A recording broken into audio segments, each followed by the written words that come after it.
আসসালামু আলাইকুম প্রিয় শিক্ষার্থীরা, এই ভিডিওতে আমরা ক্লাস 9-10 এর পদার্থবিজ্ঞান বইয়ের 124 পৃষ্ঠার মধ্যে যে কোয়েশ্চেনগুলো দেওয়া আছে গাণিতিক প্রশ্ন, এই 5টা কোয়েশ্চেনের উত্তর নিয়ে আলোচনা করব। আমাদের আগের ভিডিওটিতে মোস্তাকিম কমেন্ট করেছে, স্যার আপনাকে অসংখ্য ধন্যবাদ আমাদেরকে এমনভাবে বোঝানোর জন্য। ওয়েলকাম মোস্তাকিম। প্রথম কোয়েশ্চেনটা হলো, একটা বস্তুর উপর বিভিন্ন সময় বিভিন্ন বল প্রয়োগ করার কারণে তার বেগের পরিবর্তন হয় এবং সেটি 4.07 চিত্রে দেখানো হয়েছে।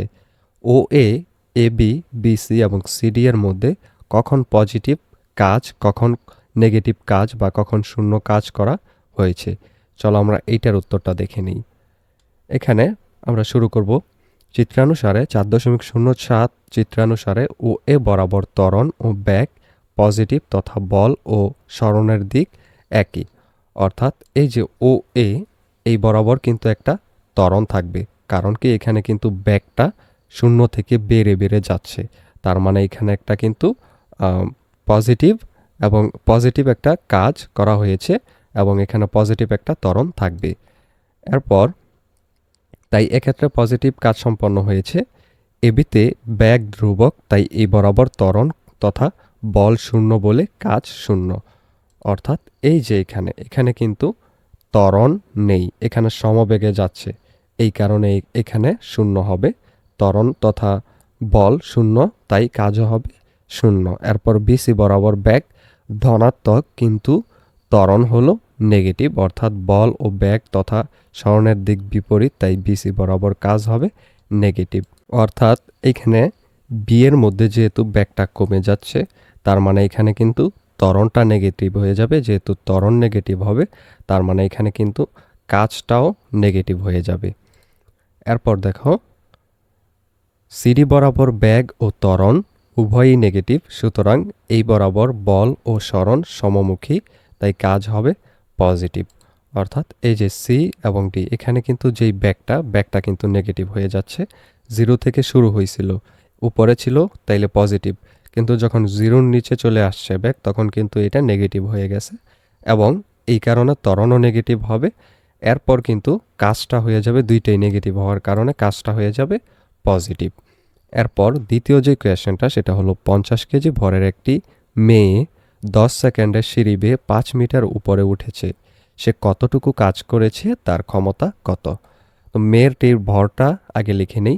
এম সমান হলো 50 কেজি। এরপর অভিকর্ষ ত্বরণ জি এর মান আমরা মুখস্থ জানি 9.8 মিটার পার সেকেন্ড স্কোয়ার। সময় টি এর মান আমরা জানি 10 সেকেন্ড, এখানে দেওয়া আছে। উচ্চতা হলো এইচ সমান 5 মিটার। কাজের জন্য আমরা জানি ডব্লিউ এর সূত্র হলো mgh, তাহলে বের করব এম এর মান 50, জি এর মান হলো 9.8, এইচ এর মান হলো এই যে 5, তাহলে হবে 2450 জুল। ক্ষমতাকে আমরা জানি ভাগ করতে হয় ডব্লিউকে টি দিয়ে, তাইলেই ক্ষমতা পাওয়া যায়।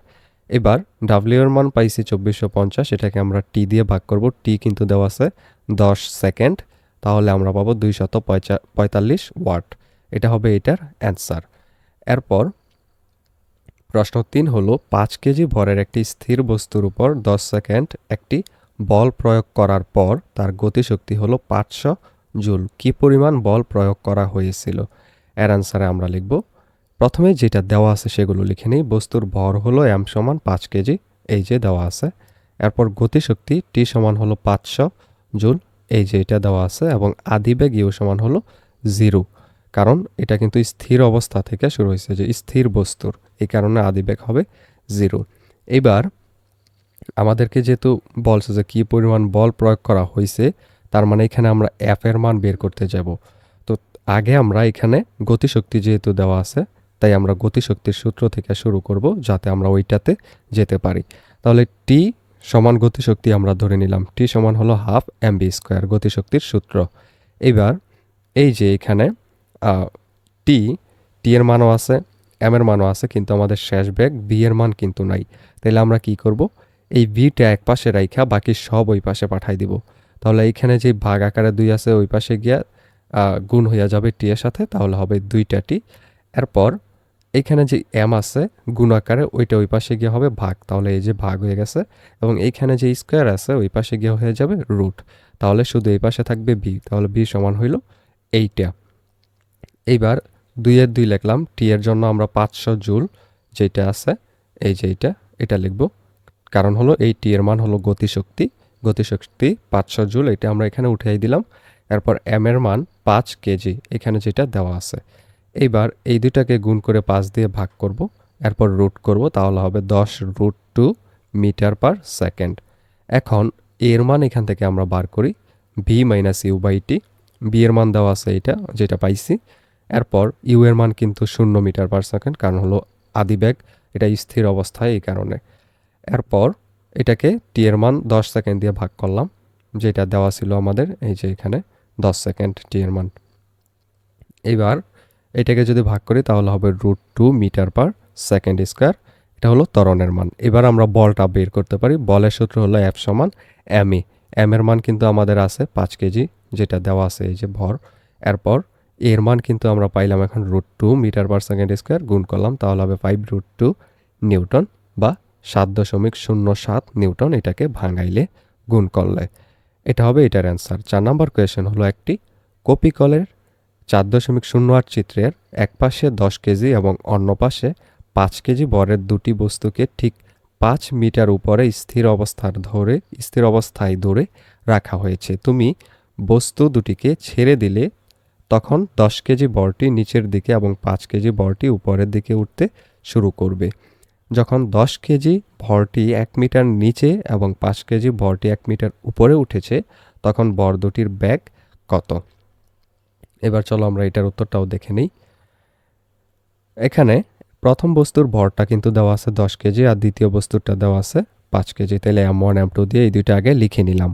ধরি বস্তুদ্বয়ের ত্বরণ এ এবং কপিকলের রশির টান হলো টি। এই যে এটার রশির যে একটা টান ওইটাকে আমরা টি ধরে নিয়েছি এবং ত্বরণটা এ ধরে নিয়েছি, যেহেতু এখানে আমাদেরকে এই দুইটা মান দেওয়া নাই।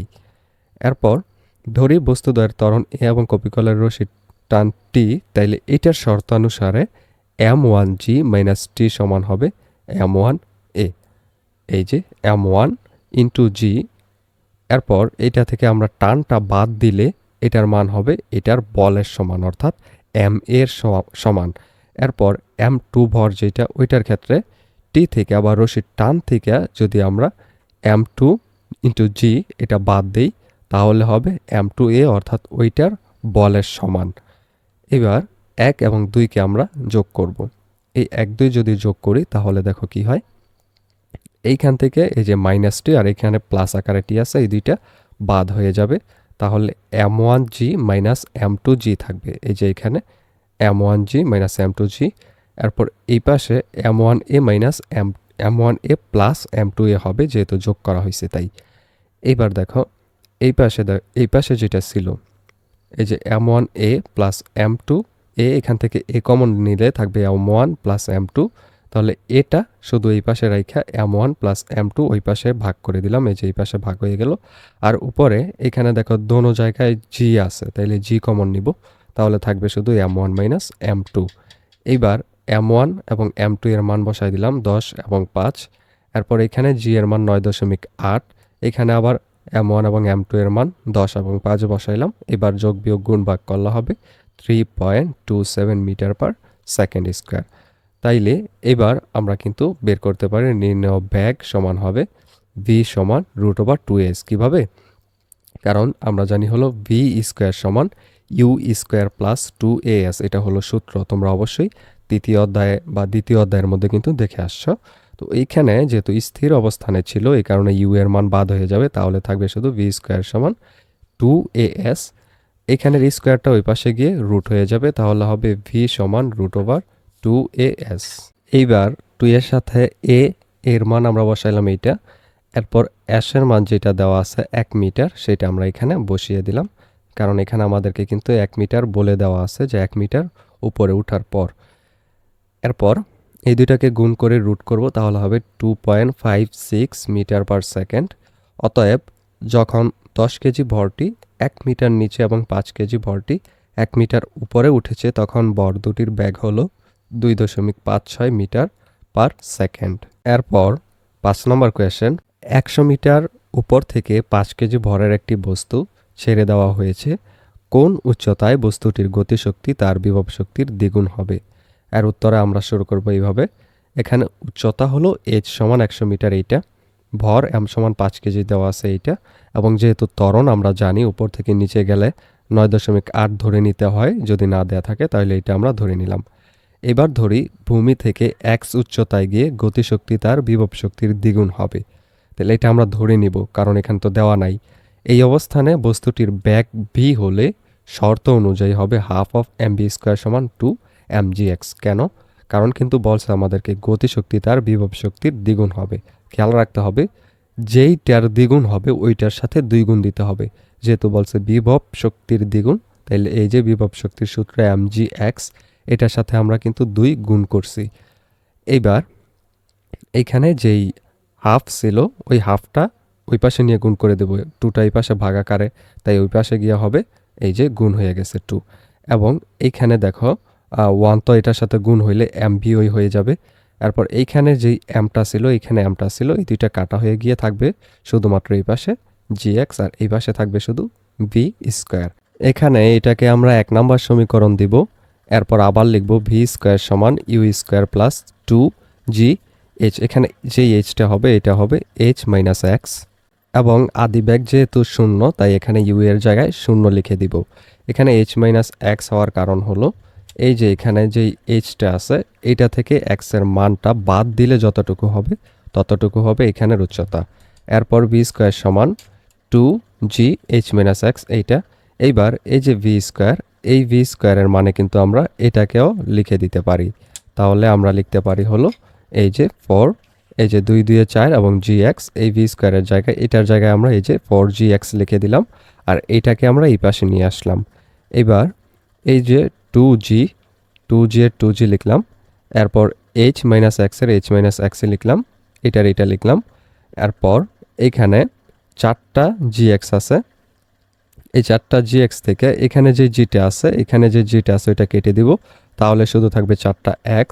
আর এই পাশে 2টা শুধু থাকে, 2টা h এর সাথে গুণ করব তাহলে হবে 2h, আবার 2x এর সাথে গুণ করব তাহলে হবে 2x। তাহলে 2h মাইনাস 2x সমান এইটা হয়। এইবার আমরা এই পাশে যে xটা আছে ওইটা ওই পাশে নিয়ে যোগ করে দেব, বিয়োগটা যোগ হয়ে যাবে ওই পাশে গিয়ে, তাহলে হবে 6টা x সমান হলো 2টা h থাকবে ওই পাশে নিয়ে নিব এটা। এবার xটা এই পাশে রেখে 6 ওই পাশে পাঠিয়ে দিব, তাহলে এখানে কি হবে h/3 হবে, h/6 হয়, 2h/6 হয়। তো ওইটাকে আবার 2 দিয়ে যদি 6কে কাটি তাহলে 3 হবে নিচে। তাহলে x সমান হলো h/3, এবং h এর মান কিন্তু 100, এই 100 বসিয়ে দেব, এটাকে আবার এই 3 দিয়ে ভাগ করলে হবে 33.33 মিটার। তাহলে 33.33 মিটার উচ্চতায় বস্তুটির গতিশক্তি বিভব শক্তির দ্বিগুণ হবে। এই ভিডিওটি এই পর্যন্তই। পরবর্তী ভিডিওতে আমরা 125 পৃষ্ঠার মধ্যে যেই বহু নির্বাচনী প্রশ্নগুলো দেওয়া আছে অর্থাৎ টিক চিহ্নগুলো, এগুলোর উত্তর নিয়ে আলোচনা করব। সেই ভিডিওটা পেতে হলে অবশ্যই চ্যানেলটিকে সাবস্ক্রাইব করে রেখো।